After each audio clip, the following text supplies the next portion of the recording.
My sister always prided herself on her self-control. Even after 6 years of dating, she still insisted she was untouched. One day, I noticed something strange. Her tongue was covered in metal piercings. That was when I realized she had been using a different way all along. When I confronted her, she only smirked. This way, men enjoy it more, and they become obsessed precisely because they can't have me. You wouldn't understand.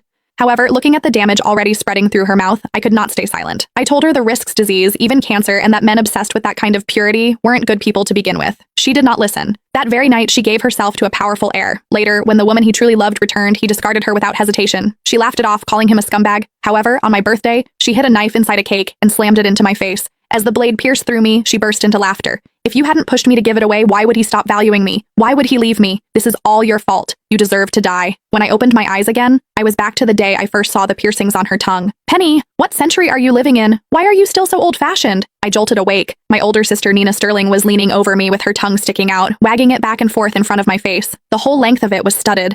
A chill ran through me. What are you doing? Looking at her, all I could think about was the knife she had once driven into my face. Instinctively, I took a step back. Seeing my reaction, she laughed. She stepped closer, grabbed my hand, and pressed my fingertip against her tongue. Well, feels textured, doesn't it? She licked the corner of her lips, her eyes full of provocation. You don't even know how much Marcus loves it. All these years, he's had countless women around him, but I'm the only one he's publicly acknowledged as his girlfriend. The damp, uneven sensation under my fingertip was real, revolting. So, I really had come back. I forced down the nausea and played along. You really are something. She lifted her chin proudly. Of course.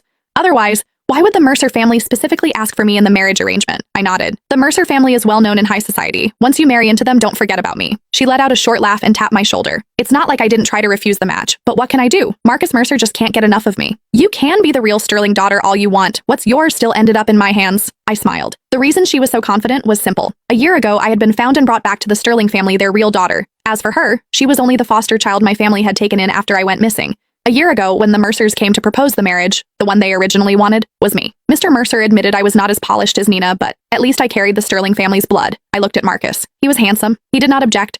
At the time, I thought after finally finding my biological parents, and now with this marriage, things were finally turning in my favor. So I agreed, full of hope. What I did not expect was that after dinner, sounds would come from Nina's room, loud enough for almost the entire house to hear. She was not my father's biological daughter, but he had always doted on her. Thinking something was wrong, he forced the door open and saw her, clothes disheveled, draped across Marcus.